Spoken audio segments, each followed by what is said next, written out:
I'm trapped in a hostile pack where the women avoid me like the plague, and the men look at me as if I'm gum under their shoe. 5. The next day, I spend most of my time with Jordan.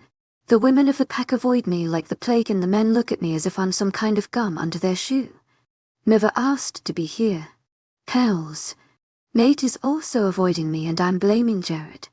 Yes, Jared is responsible for everything that's wrong in my life.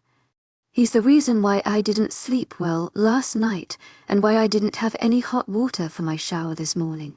He's also accountable for my burned toast this morning, and it's entirely his fault if my left shoe is stained with dark chocolate cake now.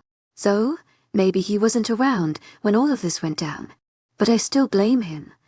I see him everywhere I turn, and I feel the paranoia creep inside me. Is he stalking me? Of course he is. Yoro. I can almost see my wolf roll its eyes in my head. Calm as a bitch, I tell him at noon when I find him yet again in my path. I spend my time glancing around to try and catch a glimpse of the alpha, to no avail. Yet I can smell him, so I know he is there. Somewhere. He's just never here when I enter a room, and it aggravates me more every passing minute. Out of things to do, I play hide and seek with the pup. Draw and eat for a dozen. After lunch, I even go on expedition to explore the premises. I weave in the corridors, observe all the objects on display, and let myself get lost in the maze of the 3rd floor. At some point I find a wooden door bigger than the others, and instantly it piques my curiosity. We are not supposed to enter that room. Jordan whispers by my side. He follows me inside anyhow, his face illuminated by his own curiosity. Never been in here before, he shakes his head. We open the doors as quietly as we can and enter quickly before closing them behind us. The sight in front of us leaves us dumbfounded. We are standing in a 3-story high library filled to the brim with books. Old ones, new ones, rare ones. I can smell the scent of old paper that survived time somehow. While we both breathe out at the same time, we look at each other with mirroring smiles on our faces. Do you think there are maps to treasures? I ask, thrilled. Books full of monsters, he adds. Books of spells, of adventurers' big secrets. I laugh at the thought of all the possibilities. Let's find, I declare, and run to the first shelf. This row was in hieroglyphs, the next one in Arabic, and another one in Latin. My own personal heaven. So what does it say? What does it say? The pup prompts me, jumping up and down. I grab a book in Chinese and study it. That one is about a gigantic octopus, I exclaim. Let me see. I show him the drawings and he gasps. What happened? I read a few lines. The ship was attacked by the monster, its tentacles shooting everywhere, hitting the men in the boat. A strong warrior fought it with his sword, and the captain pierced its head with a big spear. And they ate roasted octopus. We both laughed hysterically. We split up, each one of us on a different floor, to try and find maps and other stories. Divide to conquer. Astonishingly, I find many of my stories in the pages, all of them in languages long forgotten. Here they are, written in dark black ink, telling my adventures but also my massacres. I close those books quickly. I'm not ashamed of myself. These were other times. Crueler times, and a war is still a war, no matter how you look at it. I just didn't lose. That's all. Some of the stories I had completely forgotten until that moment. Some others are engraved in my memory. I glance downstairs where Jordan is sprawled on the floor, surrounded by dozens of open books, watching the pictures in them. I start looking in an older, more ancient section and find documents and scrolls written in the first languages of mankind. I'm a little rusty and I need a few minutes to adjust to it. There are stories about the first wolves of the moon. I take some time reading them, but there is nothing new there. My fingers are gliding along the volumes when a particular one catches my attention. The white beast of the moon, so maybe Daddy wasn't the only egocentric one. Are you kidding me? If he was, there would be no wolf other than you. My wolf spats.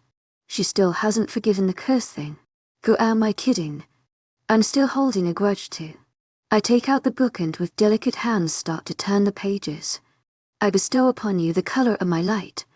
You are my child, my essence and my future, the strongest beast to walk the earth, the pride of the gods, stronger amongst the others. Alone you will stand at the top. And here I thought I was special. Turns out I'm just a replica with a different color. I'll need years of therapy for that one. If I wasn't the only being that's strong, then why the hell am I cursed? Why do I have to be punished? Life sucks. I closed the book firmly, sending dust in all directions, and put it back in its place. I came across the white wolves in my life, wondering the big war of the beasts in the second 5 centuries ago, and I killed them both. To my agent extraordinaire, Madeleine Nilban, heartfelt thanks for your unfailing patience, enthusiasm. So maybe I deserve my punishment. No, the moon's a jealous cow. Someone's bringing bitchy to a new level today. I hear voices and steps getting closer to the doors in panic. I run to the first floor, grab Jordan by his cloths and throw us at the open window and make a line for the trees. Once out of reach, I let him go. Again he shouts, "Maybe some other day." I agree. I am definitely going back to that room. There might be something about my curse in there. Something that explains what is happening with Nate. For now we need to hide.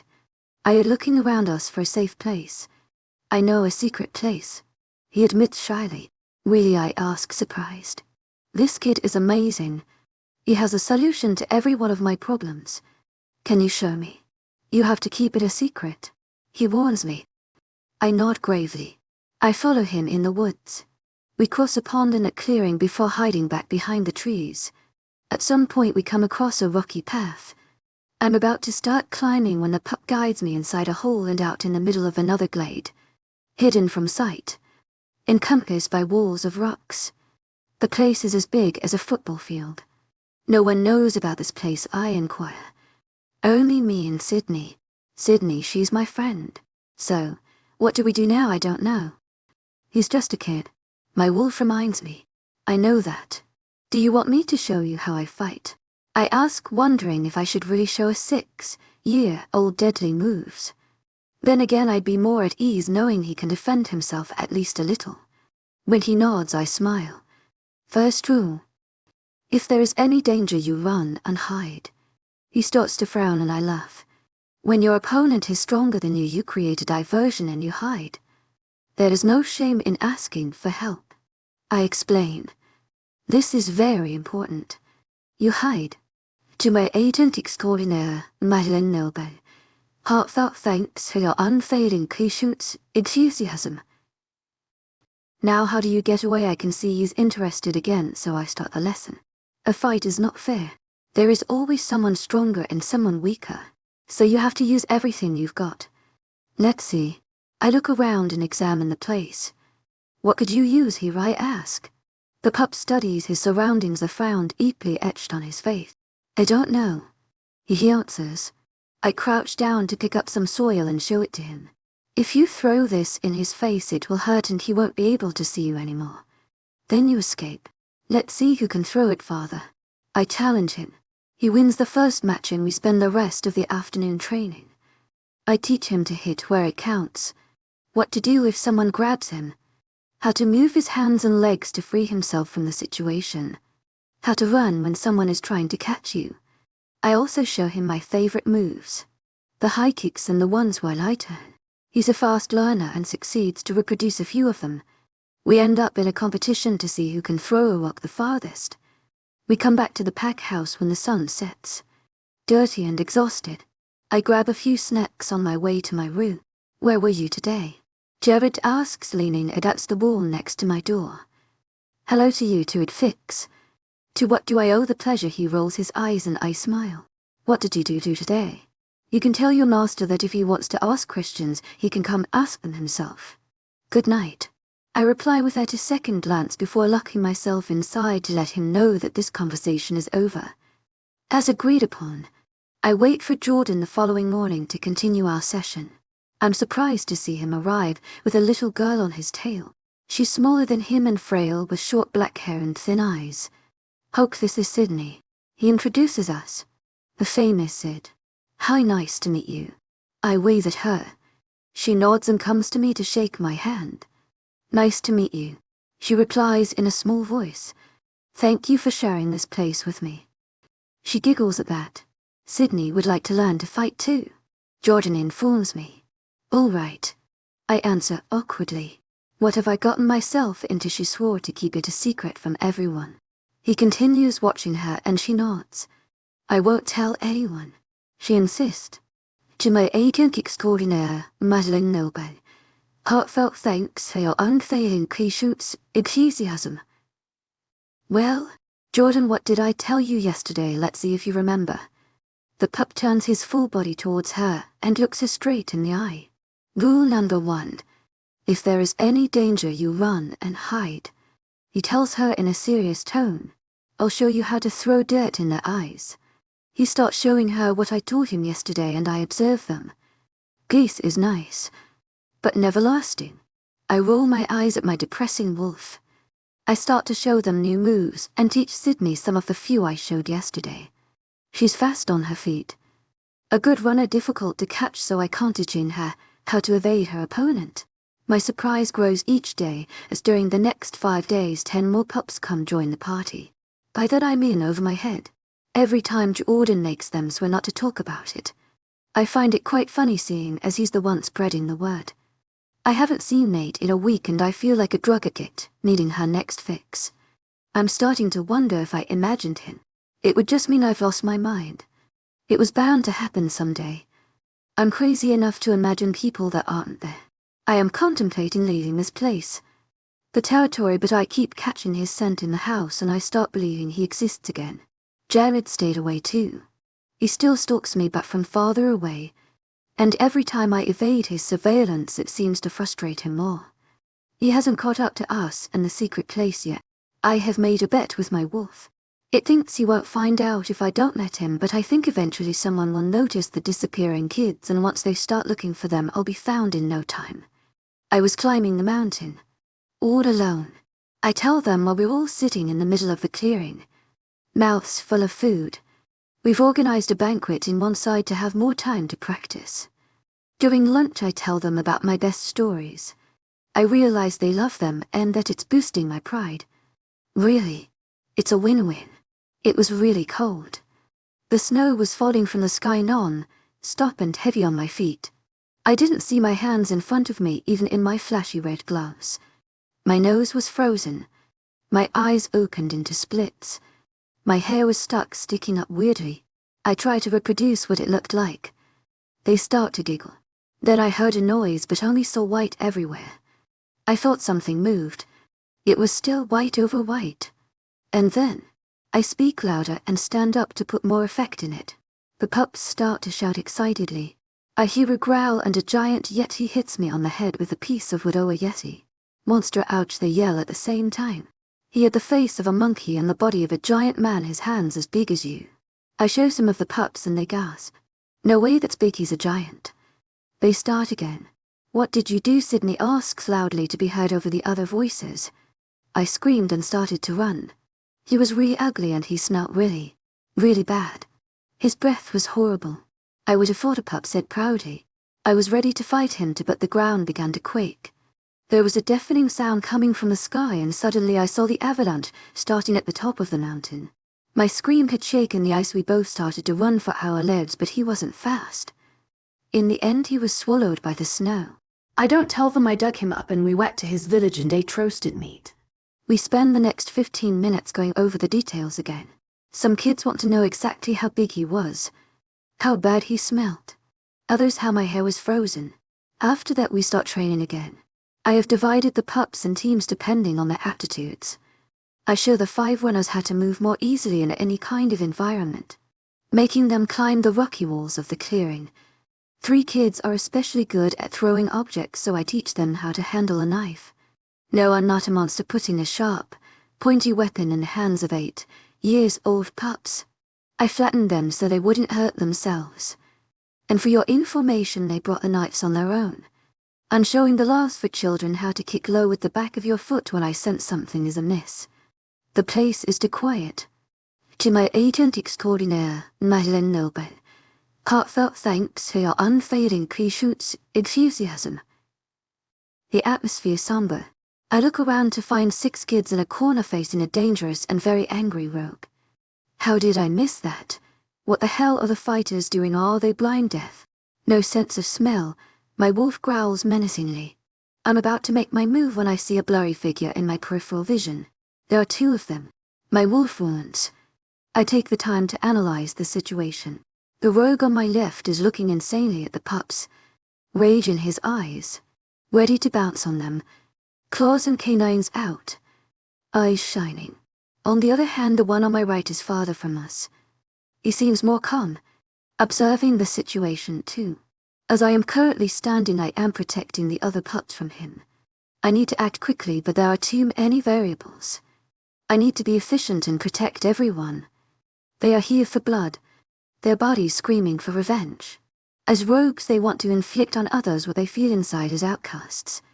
Killing the pups is the best way to destroy a pack, because you destroy the future. Rule number 1, I shout to make sure everyone hears me clearly. I just need a second. In the past week, we have developed tactics to ensure their escape. Without any hesitation, they start to move. 4 of the kids behind me throw their knives at the second rogue, while the other 2 grab hands full of dirt and throw it in the air too, creating a small wall of dust.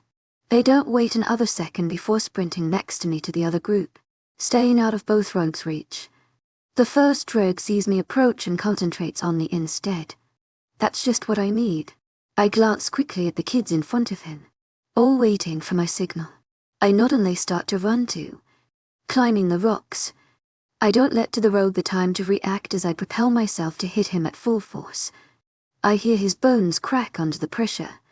For good measures, I kick him hard in the stomach and punch his nose, feeling the bone shatter. When I'm sure he's unconscious, I toss his body around and it hits the rocks on the other side of the clearing. I give my full attention to the second rogue. I expect to find him at the bottom of the rocks, trying to follow the pups in vain. They know the best paths by heart. We even made a game off the one who could get on top first. The winner gets a second helping of cake. Let's just say they want to play every hour. However, I find him caging Jordan and Sydney behind him, against a tree. I can see in the little boy's eyes that he is ready to fight, and I shudder. I sprint to them at the same time Jordan jumps high in front of the man to kick him in the side. I catch him mid-air, placing myself between them and pushing forcefully the rogue meters away. All of this while concentrating on not putting too much strength in the arm holding the pup. Don't break a bone. Don't break a bone. I chant. I put the kid on the ground rather roughly and leap at the beast as it transforms. He definitely sensed the danger as I am now faced with a dark brown big wolf. He doesn't wait and jumps at me, sinking its teeth in my forearm. I don't even blink, watching him unfazed. His eyes shine with uncertainty. With my free hand, I grab the fur around his snout and force it open to release me. He jumps back instantly, baring its teeth menacingly. Yet he doesn't move, surely pondering on what to do next. I don't let him decide as I run fast around him in the back. He doesn't see me come at this speed, and the next moment I have my arms around his neck, bringing him to me. He attempts to snap at my head, but I increase the amount of force I use. He's gasping for air. I shoot a hard kick to his side and hit him on the back of the head before letting his body fall to the ground. I look up to see the pup safe and sound up in the mountain, phase 2 at the ready, throwing rocks at the enemy. I smile before remembering the other 2 next to me. What about run, don't you understand? I demand icily. It's my fault. Sydney starts to cry. I waver and my anger subsides. Are you hurt, scratches, cuts? I ask, bending down to her level and looking her body up and down. She shakes her head. Good. I murmur. I start at Jordan, absolutely not impressed and making sure to show it. This is the kind of attitude that will get him killed. I didn't show him this stuff for him to die before he turns 7. Suddenly we are surrounded by 10 fighters in their wolves' forms, growling everywhere, at everything and everyone, assessing the situation and encircling the 2 rogues. The white wolf in the middle gets closer and I shudder at the sight. He watches me carefully, asserting if I'm a danger to the pups.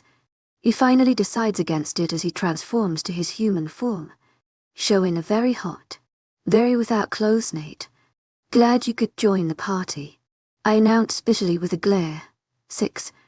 I look everywhere but in front of me. It's getting more and more difficult by the second as my entire body wants to check him out. He is still standing there in all his glory and my restraint is wearing thin. Damn it, girl. Look at him already, I want to see shush. I'm concentrating. 1 sheep. 3 sheep. I'm not known for my patience and usually nothing phases me. But this is killing me. I have never done something this hard in my life. Hard like his muscled and toned body. Every inch of him is sculpted to perfection. His beautiful eyes and tempting mouth. His powerful chest. His very potent arms. His absolutely marvelous six-pack. His strong hips, Wait a second, I start to cough uncontrollably. My eyes watering. When the hell did I start staring? I look at the ground. Reprimanded myself for my lack of control. I hear a wolf laugh like a hyena, and even in that form I can recognize Jared. His wolf is taller, right, and his fur a really dark brown.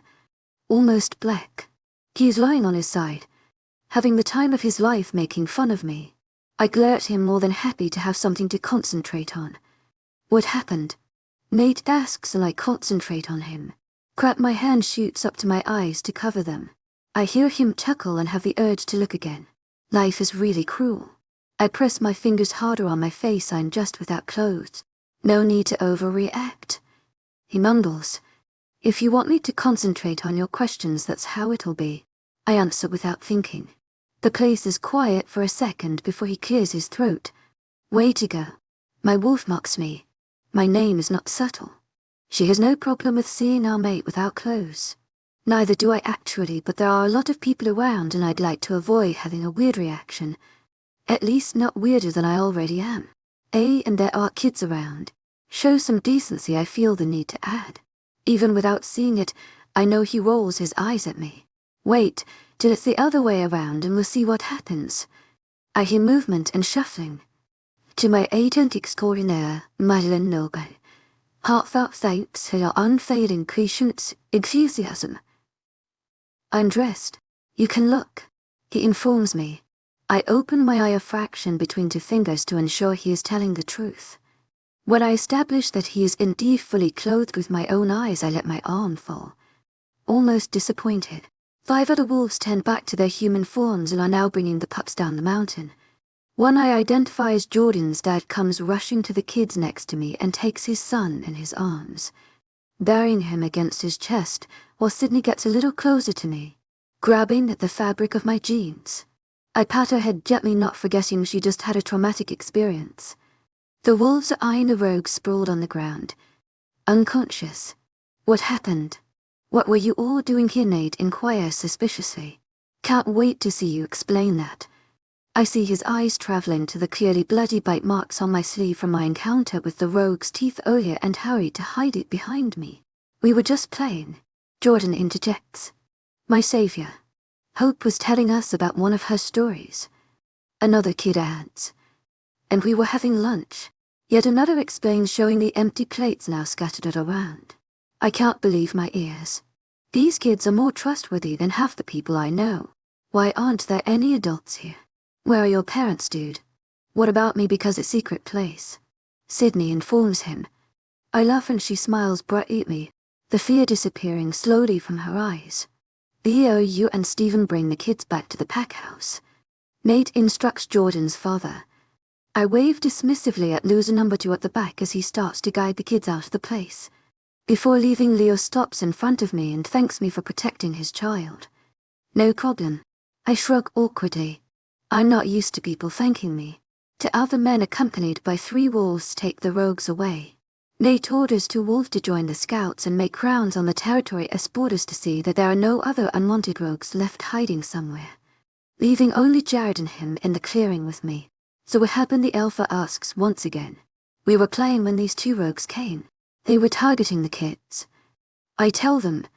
Were there others? No. Just the 2. I shake my head. I would have smelt it if there was anybody else. What did they want? I didn't really take the time to ask. I bite back. As you probably noticed, there were 2 rogues and more than 10 kids in here and none of your fighters. I continue aggravated, my temper rising each passing second. Here we go. Where were you, huh? Playing cards. I stop to smell at the air around Nate. Having some fun? I ask in utter contempt and see him glare at the implication. Do you have any idea what would have happened if I hadn't been there? They would be dead. All of them. I thought you tightened the security. I don't even want to know how it was before. I laugh bitterly, feeling myself become hotter. Jared trots to us and turns back next to us. To communicate more easily. I take no heed of his without closeness. Uninterested. Not even a little. Hope, calm down. He says, putting a hand on my arm. No, I shake him off. You were late. Thank you. Nate says calmly. What I ask? Not understanding what he's talking about. Thank you for protecting them. You are right. We were late. He admits.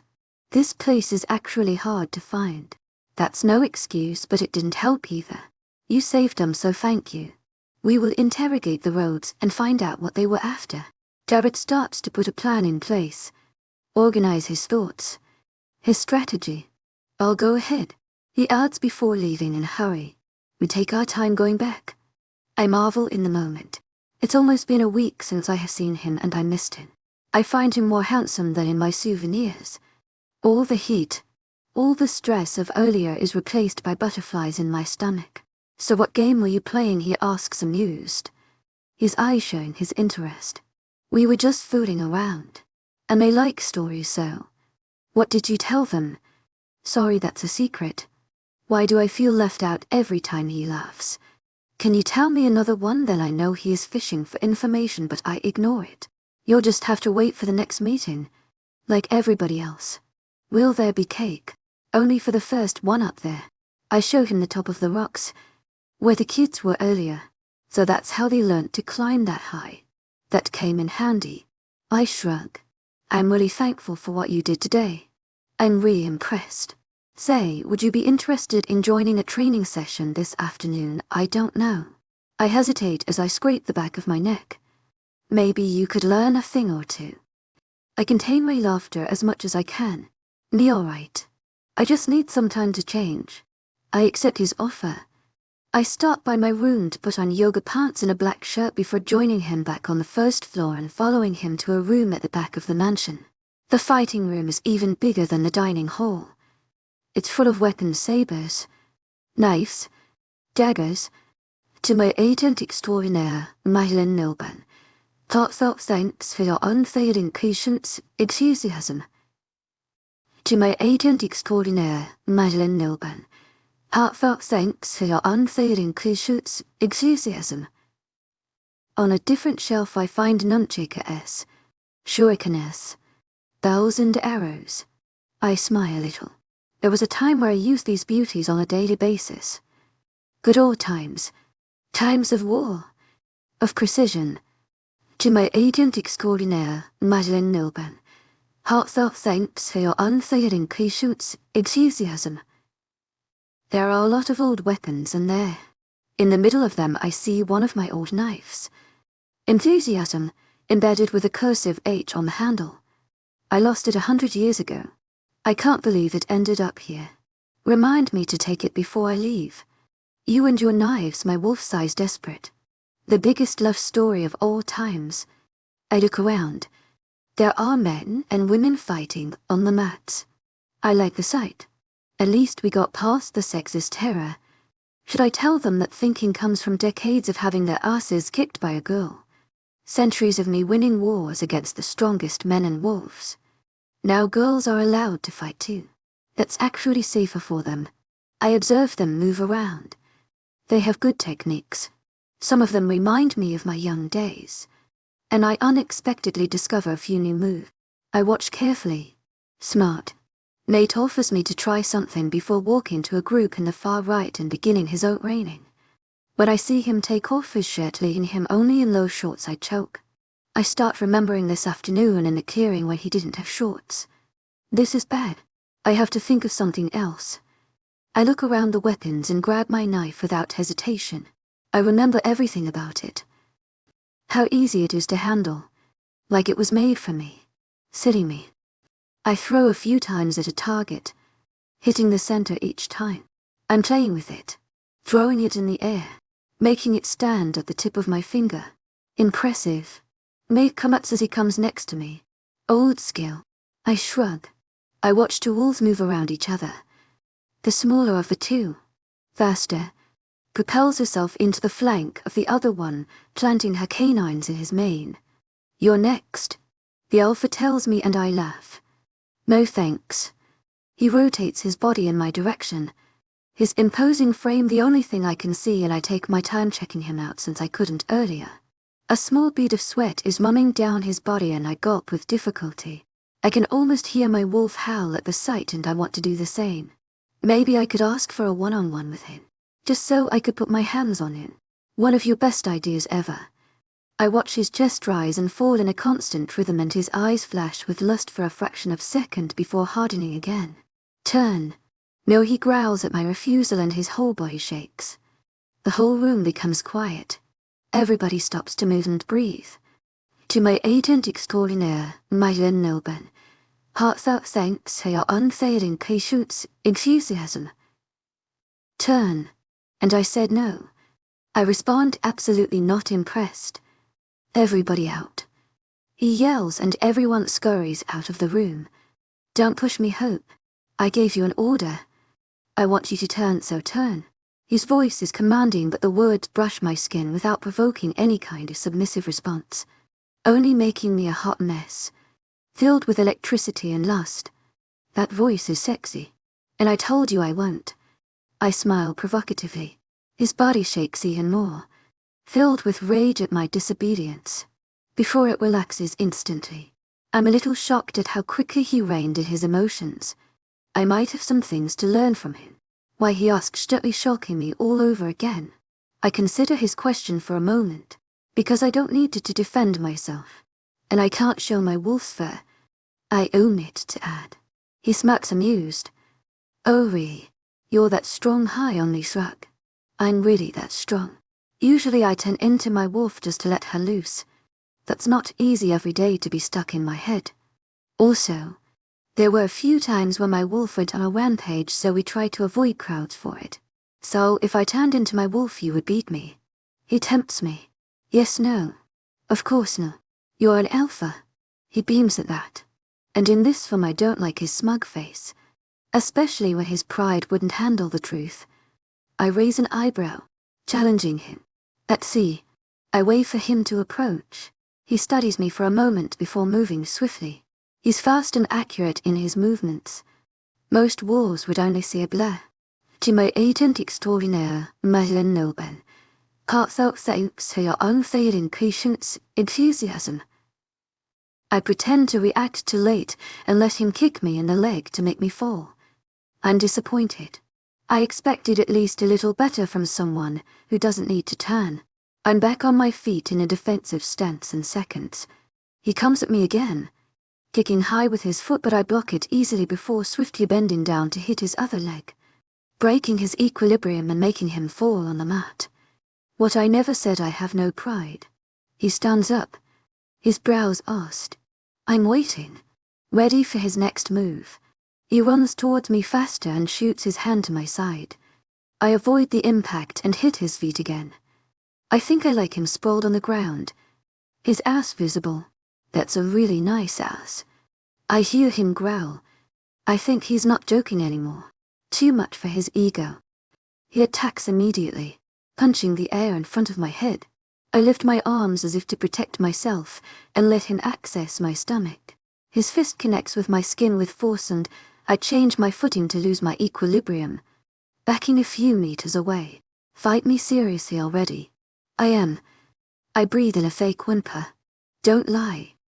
I sigh audibly, roll my eyes and stand up straight. This was a bad idea. I mumble. I use some speed to get on his left. I sweep the floor under him, but he jumps out of reach. I don't lose my momentum and turn over to hit his stomach with my knee, and he blocks me yet again. Little by little I increase my speed to let a rhythm.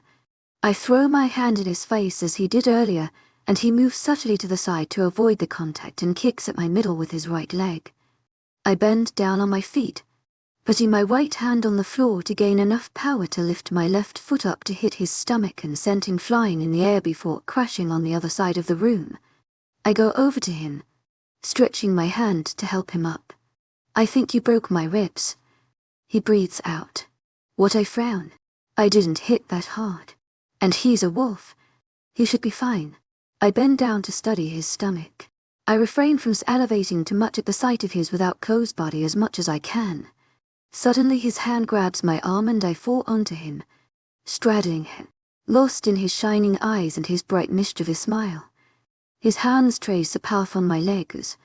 I shudder at the tension filling my muscles, my skin humming at the touch.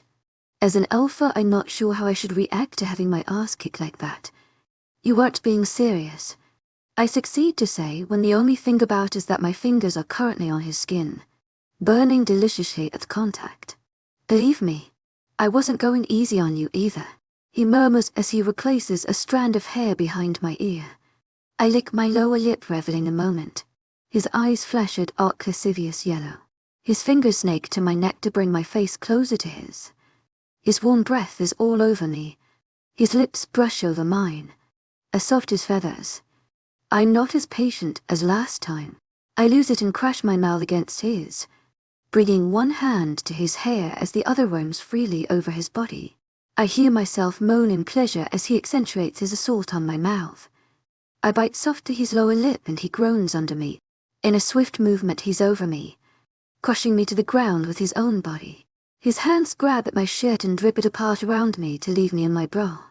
His chest is pressed against mine and the contact sends a sweet fire to my core.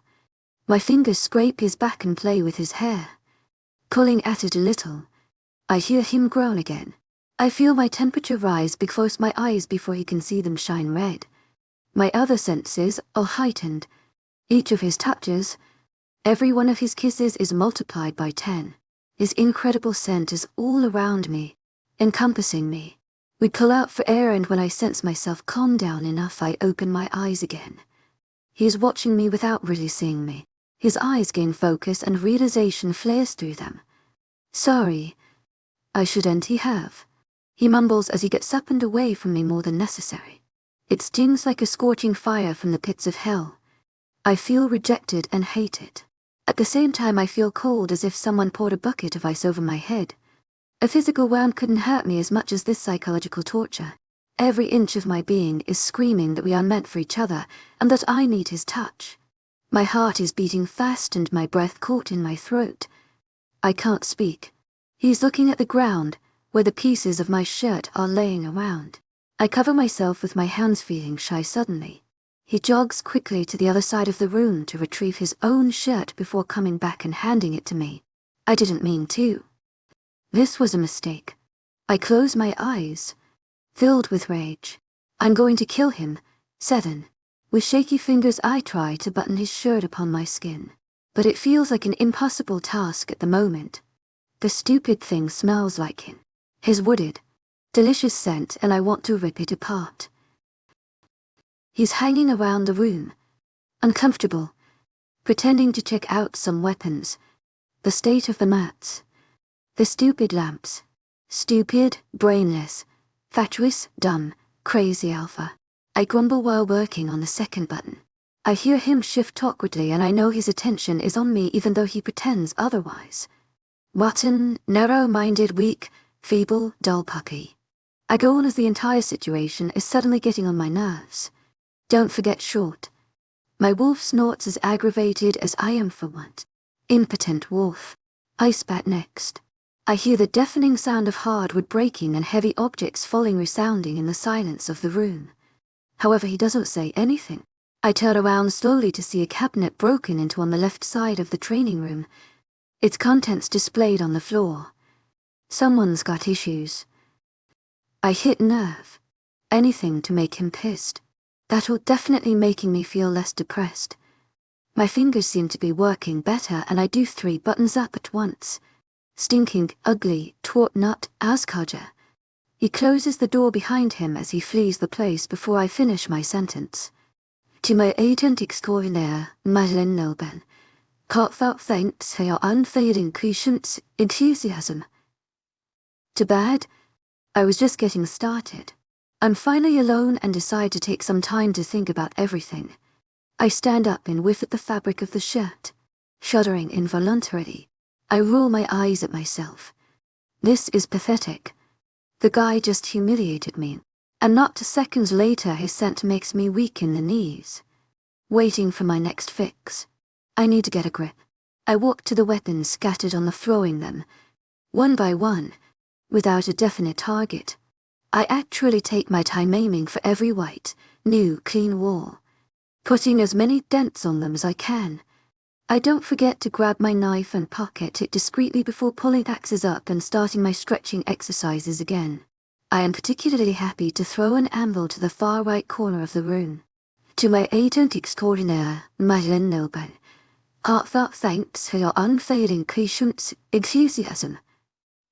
So this might not be my best idea so far, seeing as the wall out crumbled in its path, leaving a hole behind it and a very shaky young man on the other side, sitting behind a marble desk and no more windows beside him, his glasses completely ajar on his nose. To my agent extraordinaire, Madeleine Nobel, heartfelt thanks for your unfailing patience, enthusiasm. Well, look at it that way. At least now you have as much fresh air as you want. I try to joke, but I can see him getting paler by the second. One roasted chicken that he's gonna faint. My wolf bets. To that he won't. I overbid. My wolf and I started betting food a few decades ago. I know it's silly since we are the same person, but sometimes it's not about logic. In fact, we both have our own accounts, so that we can both spend money on what we want. After all, she's the one that ransacked and ravaged villages. That money is hers, not mine. To us, food is the most important thing in the world, and it's still better than the time we bet kills. I won the biggest one, with 2,000 kills when I guessed the number of fish in the pond in 1235, but we decided to change the wager. Too much hassle. I had to kill them all in one afternoon as the bets are not refundable and can't be delayed. So now it's about chicken. The man in front of me starts to tremble. His eyes still on me. Thunderstruck. Mouth open.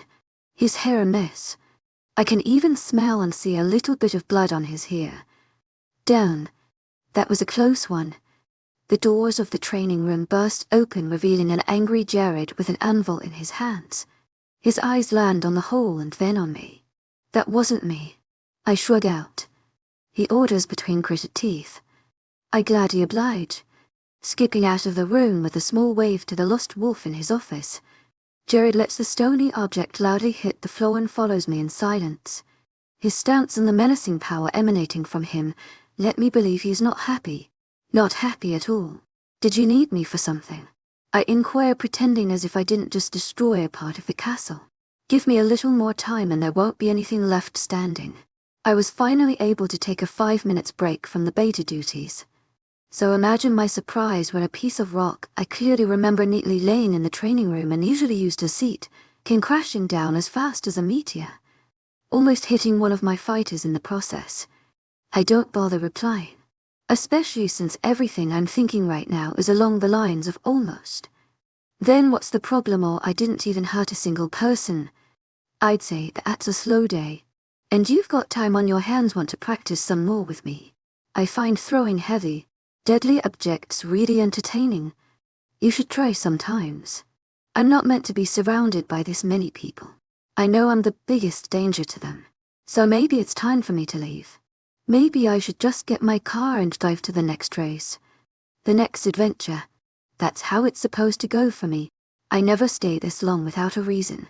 And a mate that constantly rejects me, ignores me and insults me is not a valid one. He's lucky he's still alive. I can have my stuff ready in 5 minutes. And I always keep a spare key to my car in the glove box of the dashboard. I stay because I wanted to. Now I've changed my mind. It's not worth it. This is not my home. I don't belong here. I've got nothing to do here. We walk outside, and the garden and the fresh air clears my head, making my decision easier. I am a beast of the wild. I belong in the forest. Jared starts to rub his hands on his face, clearly bothered by something. I don't see how a few holes are that big a deal. Come on, Kerberos. What's got new pants? In a twist I joke. After making it known he didn't like the nickname with a glare and a roll of his eyes, he starts to sigh. They aren't talking. He mumbles. What are your pants? Another eye roll. The rogues, I answer evasively. Rogues don't really talk much though. But they won't say a word, he complains. Did you ask nicely, I mock. Sure. I brought them tea and scones. They are resting in my room right now. He answers sarcastically. I see Nate get closer to us but ignore him. He's a ghost to me. Just air and a blurry image. Not worth my time. I just heard about an anvil. He starts in an exaggerated tone. Did you at least change the sheets? I continue as if we didn't get disrespectfully interrupted. We're not a 5-star hotel. They are in a cell in the basement. Jared responds, observing me. To my agent extraordinaire, Madeleine Noble. Heartfelt thanks for your unfailing patience, enthusiasm. Then did you torture them, threaten them? No. Not yet. I wanted to give them a chance first. Why the hell am I being ignored? The handsome plonker demands beside us. They didn't seem very strong to me. I go on unfazed. To me either. But I don't know. It feels like they are hiding something. Like they know something we don't. I swear I thought they were waiting for something to happen earlier. Do you want me to try? I can be really persuasive. The bastard on our right is getting more frustrated by each passing minute. His eyes darkening at being ignored so much. I get closer, Jared, almost touching him, showing fake concern on my face, and I hear him growl in warning. So I do the only sane thing I think of. I take another step and place my hand on the upper arm of the beta, getting fully in his comfort zone. I can see he's amused by my antics, but he keeps sending where he glaces at Nate. You know I'm there for you. I overdo my act in a sweet, sugary voice. The next second my hand is firmly enclosed in a strong, warm grip while Jared is sprawled on the grass 5 feet away from us. Nate turns me towards him, but I don't let our eyes meet. Don't touch him and stop ignoring me. He orders like a child making a tantrum. Jared, are you okay? I exclaim, feigning to try and go to him. I could get him off me, but his touch is sending shivers down my spine and I don't want it to stop. So I stay where I am. Jared gets up, wobbling from the strength of the impact. I'm all right. Everything is all right. He shots his arms up, checking his limbs, and I want to laugh. I try to contain my smile with great difficulty. He stops a few meters away to avoid another round. His creased eyebrows show concern. I can see he doesn't understand what's going on. Neither do I. But I have an inkling the alpha is a little too possessive. Like I am one of his toys and he doesn't want to share me. I wouldn't mind if he wasn't avoiding me like the plague every other minute when I'm alone. I guess I'll try to be more sociable with the rest of the pack. In the meantime, I'll try to help Jared with his problem because I'm genuinely curious as to why they attacked the pups. I really think I can make them talk. I tell him, you are not going anywhere near them. Nate interrupts in an eye, and the big bad alpha, who decides, and you can't say anything about a tone. My eyes twitch involuntarily at the command in his tone. He's got to learn he can order me around at some point. And why would that be? I ask him directly in an irritated voice, finally deciding to acknowledge his presence. When my glare meets his eyes, I stop breathing. His face is the mirror of thousand thoughts, anger, worry. To my agent extraordinaire, Madeleine Noble. Heartfelt thanks for your unfailing patience, enthusiasm. Lust, curiosity, challenge, dominance, frustration, happiness, disappointment, unease, confidence. Dude, pick one already. This is preventing me from forming coherent thoughts. Because I'm the alpha, he proclaims proudly. But that's where you're wrong. You're not my alpha. I don't need to listen to you. I can go see these rogues if I want to, and I can leave too. No, he protests, his jaw clenched. I shrug and turn back to Jared, who doesn't seem ready to interfere in this conversation. Lead the way, I tell him with a swift movement of my hand. Hesitantly, he starts to walk in front of me, and I follow in his footsteps with Nate hot on my trail. We quickly move away from the pack house and into the woods to a second building. Rougher, entirely made of concrete. We enter it and I can feel the cold, stagnant humidity in the air right away. I smell the dust around. It's not used often, which either means that this pack is really strong or that times have changed and there are no attacks anymore. Only a few here and there.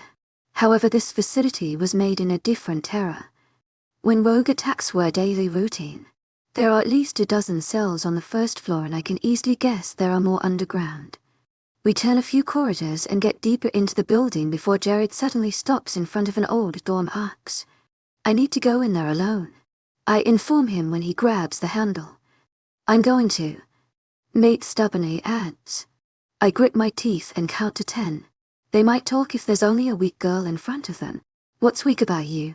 You just kicked their asses? I'm pretty sure they won't trust you. My wolf laughs. Concussion. They won't remember me.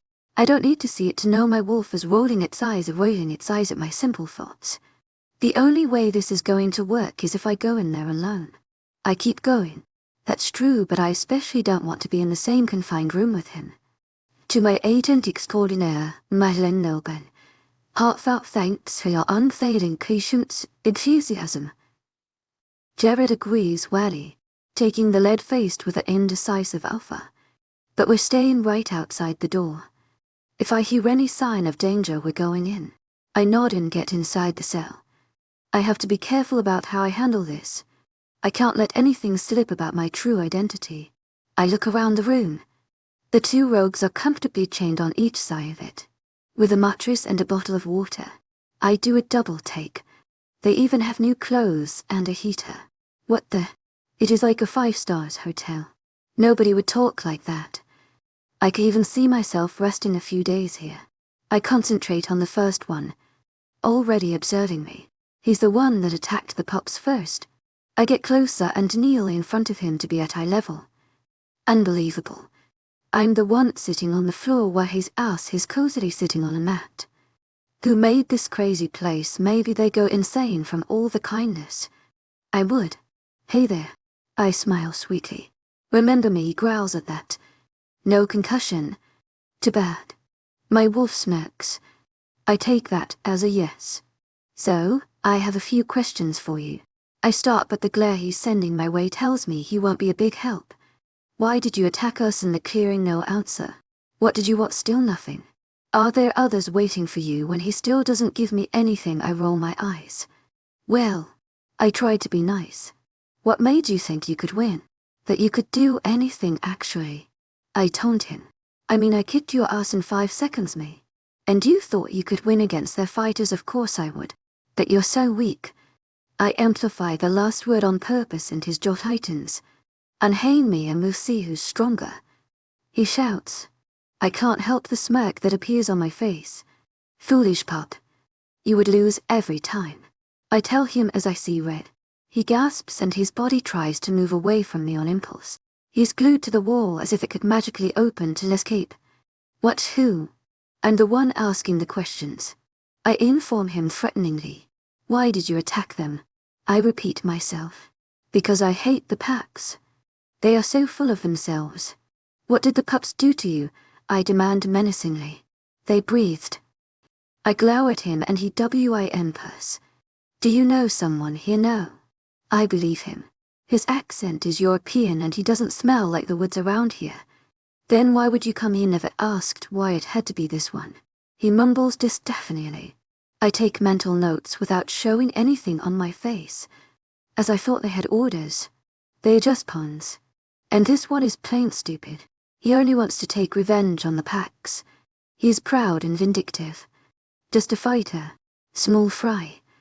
I don't think he'll be of any more use, so I unceremoniously get up and plant myself in front of the second wolf without another glance for the first one. As I noticed before in the clearing, he's smarter than his sidekick. He's not saying anything, calmly observing me, thinking before he talks and acts. I'm sure he knows more about the attack than his friend, but it'll be more difficult to get in front of him, even though I sit in front of him, showing a sweet-tooth smile. I'm Ivy. I lee you. Nice gigs you got here. I say next, almost whistling. I still can't believe how well they are treated.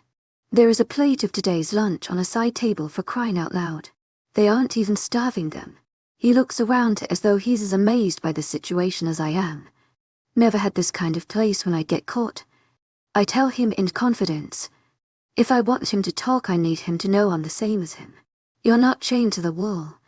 I don't have his nice clothes. He seems to think the same as my wolf as one of his brows goes up to support his smirk. If you tell them what they want, they might let you go. I wouldn't. Tell me about it. He still doesn't budge, so I try to shake him. Get him out of his comfort zone.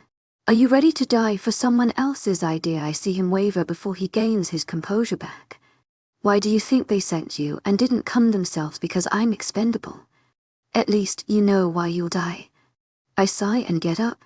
If things were reversed, do you believe they would do the same for you? Because I don't think so. I tell him as I leave the room. I know he won't say anything else. Not yet. First he needs to get scared. I close the door behind him.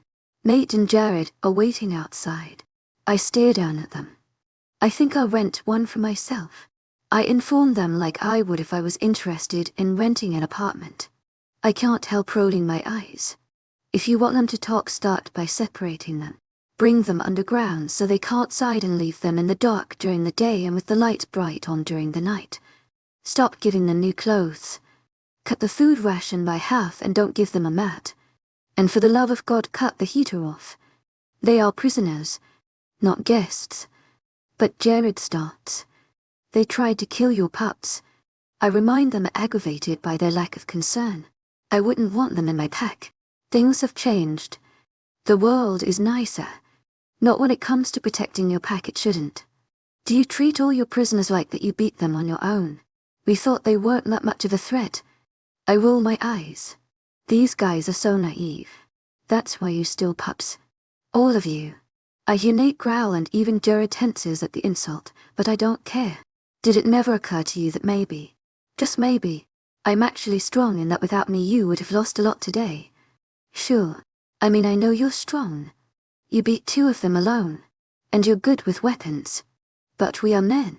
Wolves. We can handle a little rogue. He keeps going. Okay, that's it. I look at Nate, who isn't saying anything, his lips tight, his brows creased as he listens to our banter. I think he's catching up on the gravity of the situation. The rogues attacked under orders. Orders they will blindly follow without a second thought. And there are probably more of them out there. You need to be taught a lesson, pup. I notify the beta. Stop calling me pup. He grits his teeth, his voice low and menacing. Yumi, outside. I don't think this is a good idea. Nate intervenes now, he is concerned. I wouldn't want to hurt you. Girl, first I'll kick your bratty ass. Then I'll take on all your trained fighters. Guys, come on. The Alpha tries to appease us. Are you sure this is a good idea? They need to know there is always someone stronger than them somewhere. But if you beat them, they'll never trust you. My wolf warns. I won't stick around to see it anyway. You're on rogue. Jared growls. The silence encompasses me. I could hear a moth fly. The tension is at its utmost. I wait. My breath is jerky. My heart beating strong in my chest. My leg keeps on twitching even when I place my hand over it to try and force it to stop. I run my tongue over my lips. This chair is really uncomfortable. I grumble. The door opens and Nate enters his office. He walks to his seat behind the desk. So, have you calmed down a little? I have been locked up in the room for an hour, with nothing to do. I considered breaking down the door, opening the window forcefully with a chair, or a desk, but in the end I decided to wait quietly. 15 minutes passed, then half an hour, and by the time the clock showed 45 minutes had passed, I was ready to go through a wall again. Right now I am more pissed and frustrated than before.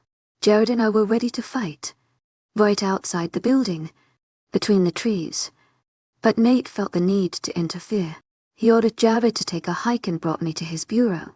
He left me with a tray of food 5 seconds later, locking me inside. Unbelievable. I'm going to break every bone of his body. I inform him calmly. You can't do that. He sighs, exasperated. Why not? Because I said you can't. He rolls his eyes and I mimic him. You can't, but he hesitates. But how about some kind of arm wrestling, he offers. Are you kidding me? Arm wrestling? This is ridiculous. I exclaim as I get up and walk to the door, ready to find Jared on my own and settle this. Then how about some kind of trials? I stop in my track, turn around and sit back slowly. I'm listening. When we want to welcome new wolves into the pack, we organize trials. What is he talking about? I don't want to be part of your pack. Why? He asks stubbornly with a hint of anger. I don't intend to stay here. I see his jaw twitch and his eyes shine briefly, but he continues. Everyone can participate, and the new wolf doesn't really have to win.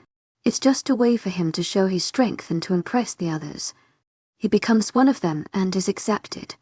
It so happens that we have 2 new possible additions to the pack and we plan to organize the trials in 2 weeks. However, since you seem so worked up, we could push it up to tomorrow.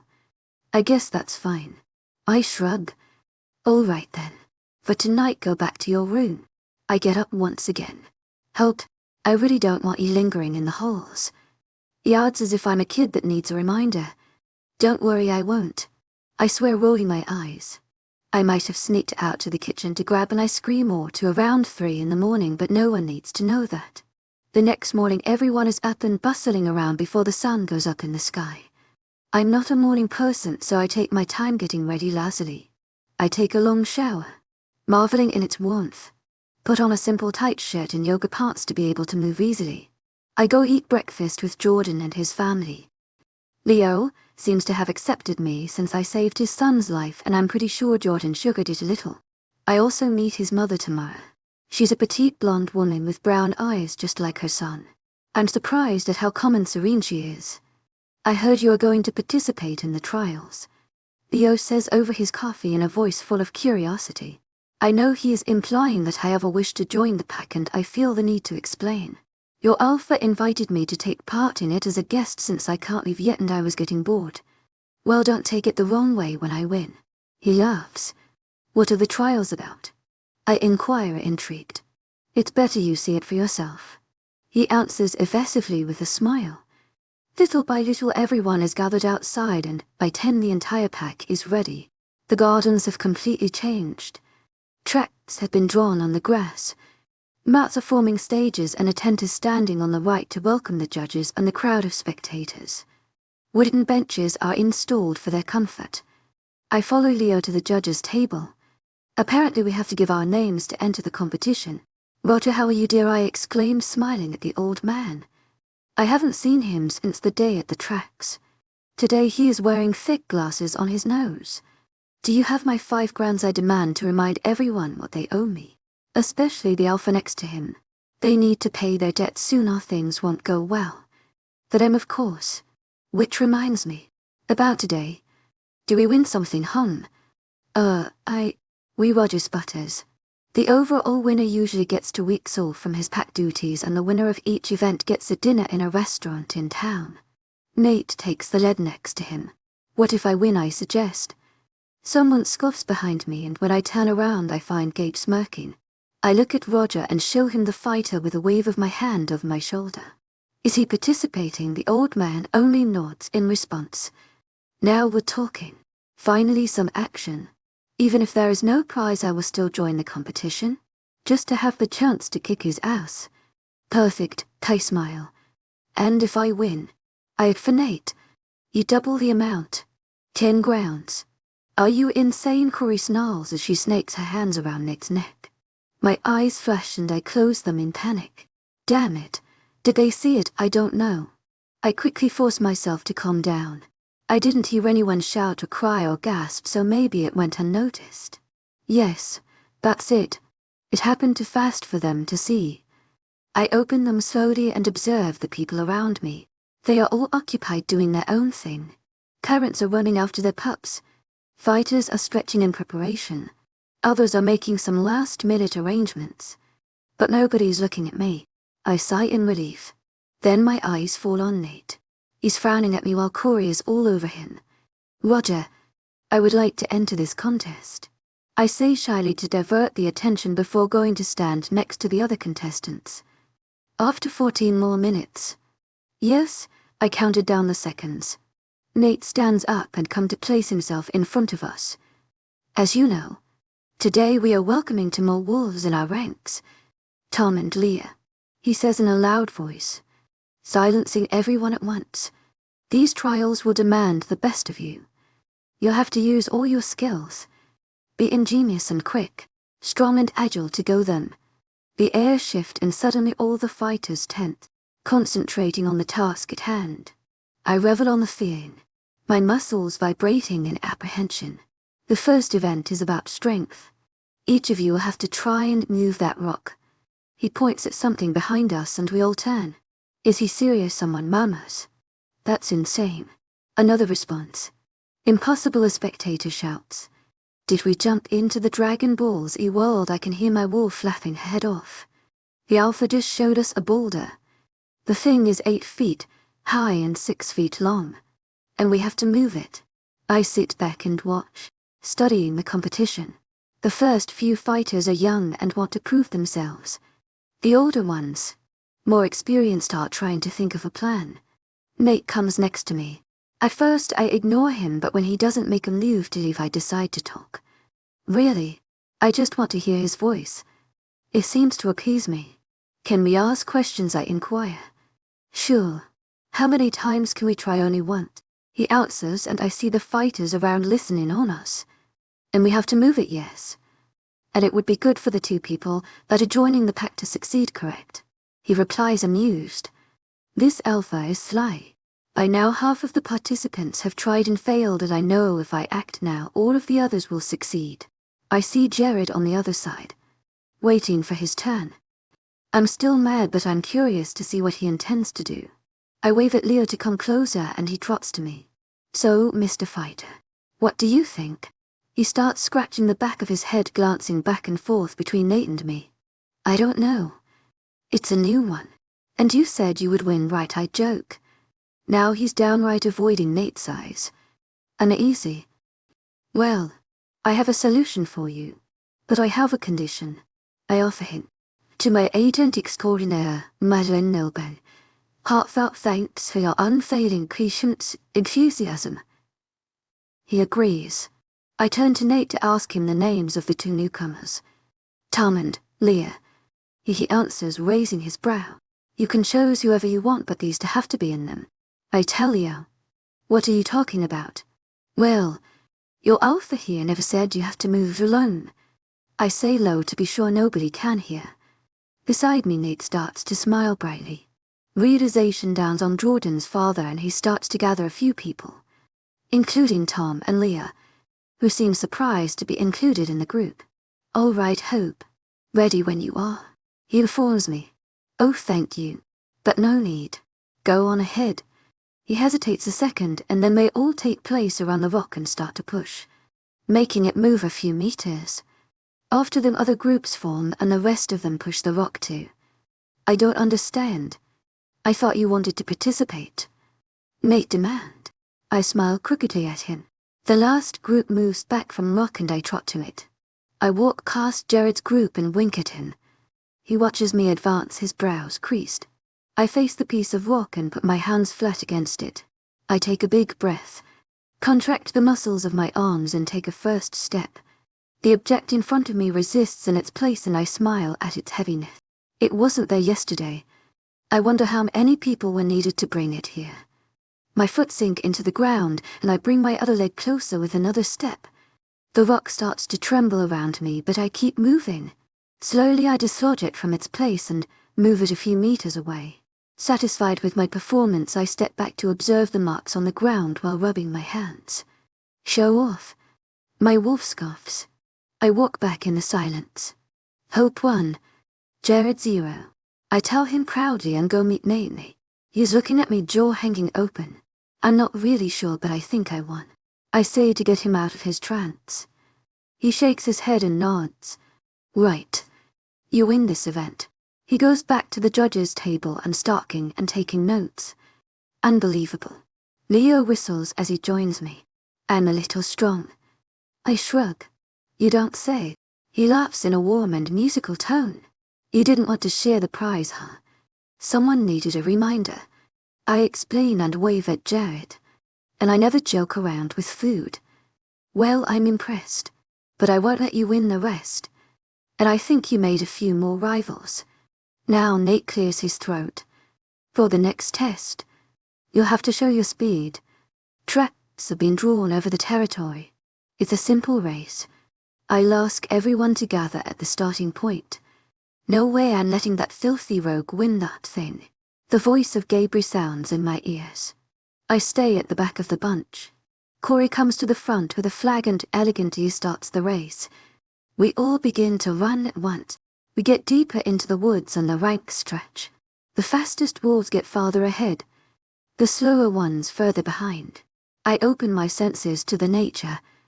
To my agent extraordinaire, Madeleine Milburn, heartfelt thanks for your unfailing patience, enthusiasm. The birds, the rodents, the water and all the smells, the green of the leaves, the brown of the ground, the darkness overhead. But I concentrate especially on the other participants. The first attack occurs after a few miles. The fighter that I don't know jumps at me from a grove, but I evade his grip because I heard the irregular beats of his heart. Then 10 minutes later, a second one tries to trip me and punch me. However, his blows don't faze me and I gain distance on him. Finally, I get to the level of Gabe and smirk at him. He growls beside me and speeds up. I do the same to keep his pace. Now he shouts suddenly. A metal bar is thrown in his hands and 3 other men circle me. Weak. I mock. What did you just say? He screams in anger. I said you're weak. You need for people under stick to be one single rogue. Which means you are weak. He growls louder at that and launches himself at me, the bar tightly gripped in his hand. I just need one punch to send him flying through the bushes, my fingers connecting with the fabric of his shirt and hitting him forcefully in the stomach. That felt great. Not near enough. I don't think he'll wake up for a while. I keep running and send glances at the others. If you want to stop me, now's the time. I inform them. They don't approach and even make a path for me, so I increase my pace. I'm in the lead group composed of Tom, 6 men and a girl that I don't know, Leo and Jared. Of course. I hear the shouts of the spectators on the benches in the clearing telling me we are nearing the finish line. As if to confirm my thought, they all speed up. They know these woods on the back of their hands, which gives them an advantage, but that won't be enough to stop me. I meet the eyes of Leo as I pass in front of him, and he grumbles. There is only the woman and Jared still ahead. I feel impressed that she is in the lead and hesitate a second to move forward. But I want to beat Jared, and they are too close to each other for me to bypass one and not the other. I snake between them and push my feet deeper in the grass, extending my legs farther. The cheers can be heard clearly now, and the light is coming through the trees. The pack house is back in view. Jared fights to stay at the same level, but eventually I gain some distance on him. I don't take the time to taunt the beta and run past them. You're better than that. My wolf insists, and I can't resist. I push up even more and increase the distance between us, to be sure he understands his place.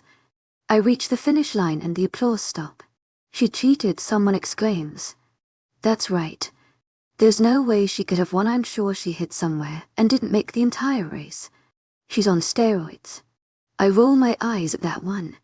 Wolves can't actually use drugs. They don't have an effect on us because they dissolve too fast in our system, leaving us with an insanely painful headache. No, she didn't.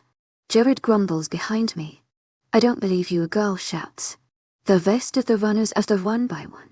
2 of them are limping and 3 others are carrying Gabe, who is bruised everywhere. A woman gasps. What happened to them? Nate inquires, and his glance falls suspiciously on me. I shrug, refusing to explain myself and my actions. They attacked her. She only defended herself. A young boy wheezes out of breath. He followed behind me almost the entire time of the race, and his capacities make him quite promising for the future. Is that true? The alpha demands in a menacing voice to the 2 culprits still conscious. One of them nods ashamed. Nate growls and starts to shake. Are you kidding me? He hisses. Do you think this is a joke? Are you trying to make a fool out of us? This is unacceptable. He loses his cool. Go back to the pack house. I'll deal with you later, he orders before turning to the audience. Hope won, and I believe she didn't cheat. He storms to the other judges and scribbles again. Jared is still beside me. Hope 2. Jared 0. I mouth. His fist hits the tree next to him hard and without warning, breaking it. It's shards flying around. Someone doesn't like to lose. Keep going. This is becoming really funny. I swear this time I'm not losing to you. Leo announces. You keep saying that, but I don't see anything changing. I smile sweetly. I'm enjoying myself more than I would have thought and I'm excited what's next.